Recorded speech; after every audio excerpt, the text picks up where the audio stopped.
नमस्कार दोस्तों। अभी पिछले दिनों जबरदस्त खलबली मची, खूब हेडलाइंस बनी जब राहुल गांधी शिफ्ट हुए अमेठी से रायबरेली लोकसभा सीट पर।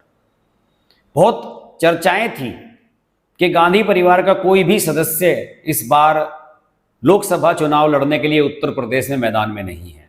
सोनिया गांधी राज्यसभा में चली गई, राहुल गांधी वायनाड चले गए, वरुण गांधी को टिकट बीजेपी ने नहीं दिया पीलीभीत से, मेनका गांधी को कायदे से गांधी परिवार का सदस्य माना ही नहीं जाता।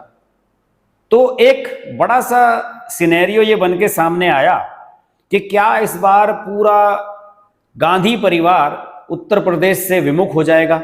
लेकिन अंतिम समय पर राहुल गांधी आए, नामांकन के अंतिम दिन पर्चा भरा और अब चुनाव लड़ रहे हैं। उनके चुनाव का थोड़ा सा मामला डामाडोल नजर आ रहा है। लेकिन आज हम बात करेंगे उनकी चाची मेनका गांधी के बारे में।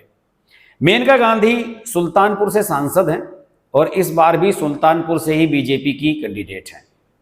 बहुत से लोगों को यह लग रहा था कि मां और बेटा दोनों का टिकट भारतीय जनता पार्टी काटेगी, क्योंकि पिछले साल जब राष्ट्रीय कार्यकारिणी में बदलाव किए गए थे तो दोनों के ही नाम कार्यकारिणी से गायब कर दिए गए थे। कृषि कानूनों के मुद्दे पर, दूसरे अन्य मुद्दों पर वरुण गांधी लगातार केंद्र सरकार की नीतियों पर सवाल उठा रहे थे। तो एक परसेप्शन यह बना था कि शायद इस बार मां बेटा दोनों का ही टिकट काट दिया जाएगा, लेकिन ऐसा नहीं हुआ। वरुण गांधी का टिकट होल्ड पर कर लिया गया और पहली ही सूची वो जारी हुई जिसमें प्रधानमंत्री मोदी वगैरह के टिकट थे, उसमें मेनका गांधी का टिकट भी जारी कर दिया गया। और वरुण गांधी का पहले ही चरण में 19 अप्रैल को मतदान था पीलीभीत में, उनका टिकट होल्ड पर रखा गया और अंत में उनकी जगह जितिन प्रसाद को टिकट दे दिया गया। उसके बाद से एक अजब सी कहानी मेनका गांधी की चल रही है सुल्तानपुर में। कुछ लोगों का कहना है कि मेनका गांधी जब प्रचार कर रही है, वहां पर 25 मई को मतदान होना है, आपको बता दूं, सुल्तानपुर में। तो मेनका गांधी जो प्रचार कर रही है अपना, वो कहा जाता है कि वो विपक्ष के नेताओं पर कोई हमला नहीं बोलती, वो राहुल गांधी के बारे में कुछ नहीं कहती या अखिलेश यादव के बारे में कुछ नहीं कहती। और जब अपनी तारीफ करने की बात होती है तो अपने गुण, अपने द्वारा कराए गए कार्यों के नाम लेकर वो वोट मांगती हैं। प्रधानमंत्री मोदी वगैरह का भी ज्यादा जिक्र अपने भाषणों में नहीं करती हैं। तो तरह तरह की खबरें चलती रहती है। लेकिन इस बीच सबसे बड़ी खबर यह आई कि मेनका गांधी ने अपने बेटे वरुण गांधी को अपने प्रचार में शामिल नहीं किया।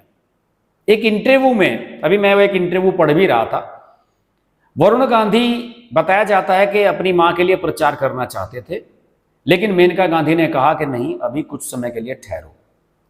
उस इंटरव्यू में मेनका गांधी ने कई बड़ी दिलचस्प बातें कही हैं। उसी के कुछ सवाल जवाब का जो अंश है उसी को मैं आपके सामने पढ़कर सुनाने वाला हूं। कुछ लोग, उस इंटरव्यू में उनसे पूछा गया है कि 2-3 चरण का चुनाव हो चुका है, क्या मोदी का मैजिक कम हो गया है? तो उसके जवाब में उन्होंने बड़ा पॉजिटिवली कहा कि नहीं, विपक्ष का तो काम है ऐसा ही कहना। विपक्ष अगर ऐसी बातें नहीं कहेगा तो हम विपक्ष को विपक्ष क्यों कहेंगे? फिर उनसे एक सवाल पूछा गया कि प्रधानमंत्री मोदी गांधी परिवार पर लगातार अटैक करते रहते हैं, तो इस पर आपको कैसा महसूस होता है? क्या आपको बुरा नहीं लगता, क्योंकि आप भी गांधी परिवार की बहू रही है? तो उन्होंने कहा कि ये अच्छा सवाल है, लेकिन इसका जवाब मैं दे नहीं पाऊंगी। कभी कभी अच्छा लगता है और कभी कभी बुरा भी लगता है। ये इस पर निर्भर करता है कि किस सब्जेक्ट पर कमेंट किया जा रहा है। बड़ी सफाई से मेनका गांधी ने इस सवाल का जवाब टाल दिया। दूसरी ओर उनसे फिर महत्वपूर्ण सवाल एक और पूछा गया कि क्या वरुण गांधी का जो टिकट है वो इसलिए काटा गया क्योंकि वो लगातार केंद्र सरकार का विरोध कर रहे थे? तो उन्होंने कहा कि नहीं, देखिए, कृषि कानूनों को या कृषि जो किसानों की समस्याएं हैं उनको उठाना, सरकार के खिलाफ आवाज उठाना नहीं होता। सरकार भी किसानों के लिए बहुत काम कर रही है। मुझे नहीं पता कि वरुण का टिकट क्यों कटा, लेकिन मेरा हमेशा ये मानना रहा है कि जो भी होता है वो अच्छे के लिए होता है, और मेरा मानना है कि वो आगे जाकर और अधिक ताकतवर बनेंगे। फिर उनसे एक बहुत महत्वपूर्ण सवाल पूछा गया कि राहुल गांधी अमेठी से रायबरेली क्यों शिफ्ट हुए? उन्होंने कहा कि देखिए, मैं नहीं जानती इसके पीछे सच क्या है, उनके मन में क्या है, लेकिन मेरा यह मानना है कि अगर आपको नेतागिरी करनी है, पॉलिटिक्स करनी है, तो आपको हिम्मत दिखानी चाहिए, आपके अंदर करेज होनी चाहिए। और अगर आप हिम्मत नहीं दिखाते हैं तो आप नेता नहीं है। अगर आप बुजदिली दिखा रहे हैं तो आप किस बात के नेता? यानी कि एक तरीके से उन्होंने राहुल गांधी को इनडायरेक्ट वे में बुजदिल भी कह दिया कि साहब वो पहले तो अपनी सीट छोड़कर वायनाड चले गए, इस बार अपनी सीट छोड़कर वो रायबरेली चले गए। सोनिया गांधी के बारे में उनसे एक सवाल किया गया कि क्या सोनिया गांधी से और राहुल गांधी से कभी आपकी मुलाकात होती है? तो उन्होंने कहा कि नहीं, मैं उनसे कभी नहीं मिली हूं, और जो किशोरी लाल शर्मा अमेठी से चुनाव लड़ रहे हैं मैं उन्हें भी नहीं जानती हूं। उन्होंने बड़ा स्पष्ट कहा। साथ ही एक सवाल यह भी उनसे पूछा गया कि सोनिया गांधी ने यह कहा है कि इस बार उनका आखिरी चुनाव है, यानी कि सोनिया गांधी का, तो क्या आपका भी ये आखिरी चुनाव है? देखिए, वैसे तो सोनिया गांधी चुनाव लड़ी नहीं रही हैं, लेकिन वो राज्यसभा में गई हैं, तो शायद उन्होंने उसके बारे में कहा होगा। मेनका गांधी यहां सहमत नहीं दिखी। उन्होंने कहा जी नहीं, उनका होगा, मेरा ये आखिरी चुनाव नहीं है। तो उन्होंने बहुत सारी बातें इस इंटरव्यू में कही हैं। देखिए, अपने बेटे के द्वारा प्रचार कराना ना कराना उनका एक निजी मामला है। वैसे वो सुबह 9 बजे से 9:30 बजे से रात के 9 साढ़े 9 बजे तक कैंपेन कर रही हैं। ये कहा जाता है कि एक ही दिन में 20-20, 25-25 जनसभाएं कर रही हैं। लोगों से कनेक्ट उनका बढ़िया भी है, और जहां वो जनता के बीच जाती हैं तो बताया जाता है कि ये जनता भी पूछती है कि आपको मंत्रिमंडल में क्यों नहीं लिया गया इस बार।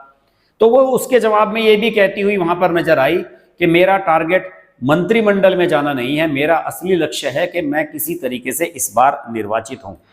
और इस बार यह भी कहा जा रहा है कि उनका चुनाव थोड़ा सा अपेक्षाकृत इस बार टफ भी है। आपको याद होगा कि पिछली बार वरुण गांधी सुल्तानपुर से सांसद थे, और वरुण गांधी 2 लाख से अधिक वोटों से 2014 में जीते थे। लेकिन जब उनका चुनाव पिछली बार फंसता हुआ नजर आया तो मेनका ने उनको पीलीभीत पर अपनी सीट पर शिफ्ट कर दिया था, और वो खुद यहां पर चली आई थी।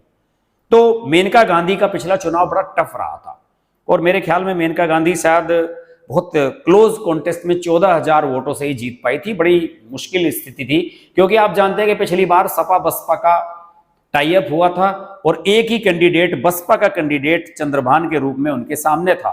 तो इस तरीके से मेनका गांधी बड़े मुश्किल चुनाव को पिछली बार जीत पाई थी। लेकिन उन्हें अपने काम पर भरोसा है, और उनका मानना है कि वो इस बार सफलता हासिल करेंगी तो अपने काम पर। उन्होंने कहा कि मैंने अपने क्षेत्र में इतना काम कराया है, बिजली का, पानी का, सड़कों का और अन्य डेवलपमेंट, और जो किसानों से संबंधित समस्याएं हैं उनका निस्तारण किया है, जो केंद्र सरकार की योजनाएं हैं उनको यहाँ लागू कराने के लिए बहुत प्रयास किया है। लेकिन एक बात और बता दूं, कुछ चीजें बीजेपी संगठन के हिसाब से उनके खिलाफ भी गई हैं। जैसे कि उनके कुछ कमेंट्स विवादित आ जाते हैं। उन्होंने इस्कॉन के बारे में एक कमेंट कर दिया था कि इस्कॉन वालों की जो गौशाला होती है वहां पर एक भी सूखी गाय उनको नहीं मिली थी, यानी कि जो दुधारू गाय होती है वो वहां पर उनको नहीं मिली थी। और उनका कहना कहता कि ये कसाईयों से भी बुरे हैं इस्कॉन वाले, इस तरह का कमेंट उन्होंने कर दिया था, और वो वीडियो बड़ा वायरल हुआ था। उस समय लोगों को लगा था कि यार ये क्या कह दिया मेनका गांधी ने, इनका तो टिकट इस बार होगा नहीं। लेकिन उसके बावजूद भी इस्कॉन वालों ने इन पर 100 करोड़ रुपए का या समथिंग कुछ ऐसा ही मानहानि का मुकदमा भी किया था। लेकिन जब पार्लियामेंट, पुराने वाली पार्लियामेंट का अंतिम सेशन था, तो आपको याद होगा कि उस सेशन में जो सीनियर पार्लियामेंटेरियन है, जो वरिष्ठतम सांसद थे, उन सबको भाषण देने का मौका मोदी जी ने दिलवाया था, और मेनका गांधी ने भी उसमें स्पीच दी थी। और मेनका गांधी जब स्पीच देने के लिए गई थी, उन्होंने शुरुआत में ही कहा था कि मुझे तो यकीन ही नहीं हो रहा है कि मेरा नाम इस लिस्ट में है। लेकिन मोदी जी ने यह माना था कि साहब वो सीनियर मोस्ट हैं, और अटल जी के समय से 90 के दशक से पार्टी के साथ जुड़ी रही हैं, तो इसलिए उन्हें एज ए सांसद, सीनियर सांसद होने के नाते उन्हें सम्मान तो मिलना ही चाहिए, और वो सम्मान उन्हें मिला था। उन्होंने बहुत अच्छी स्पीच भी दी थी। मैंने इसे लेकर अपने दूसरे चैनल पर एक वीडियो भी बनाया था, हर्ष कुमार जो मेरा दूसरा चैनल है, आप उसको देख भी सकते हैं। बड़ा प्रसिद्ध वीडियो है, उसे 10 लाख के करीब लोगों ने देखा है। और मेनका गांधी को वो जो स्पीच देने के लिए आमंत्रित किया गया था, उसी दिन मैंने भी ये बात स्पष्ट रूप से कह दी थी कि बड़े ही वरुण गांधी का टिकट कट जाए, लेकिन मेनका गांधी का टिकट होगा। अब मेनका गांधी के लिए चिंताएं ये हो सकती हैं कि वो अपने बेटे का फ्यूचर कैसे सिक्योर करें। हो सकता है कि मेनका गांधी को ऐसा लग रहा हो कि वरुण को अगर चुनाव से अलग रखा जाए, उसे समझाया जाए और 4-5 साल उसे कहा जाए कि आप शांत रहें, तो हो सकता है कि बीजेपी में उनकी वापसी हो। हालांकि उन्हें पार्टी से निकाला नहीं गया है, लेकिन मुख्य राजनीति में उन्हें अलग कर दिया गया है। बताया जाता है कि योगी आदित्यनाथ भी उनको पसंद नहीं करते, अमित शाह भी उनसे नाराज होते हैं। तो शायद मेनका गांधी का उन्हें अपने चुनाव कैंपेन से दूर रखने का मकसद ये भी रहा हो कि थोड़ा सा मामला ठंडा हो, चीजें नॉर्मलाइज हों और आने वाले समय में वरुण को फिर से मौका मिले। आपको याद होगा जब योगी आदित्यनाथ 2017 में चीफ मिनिस्टर बने थे पहली बार, तो उस समय मेनका गांधी ने एक बड़ा अभियान चलाया था राजनाथ सिंह और कई सीनियर लीडर्स से मिलकर कि मेरे बेटे को आप चीफ मिनिस्टर बना दीजिए, लेकिन बीजेपी में बड़ा विरोध हुआ था।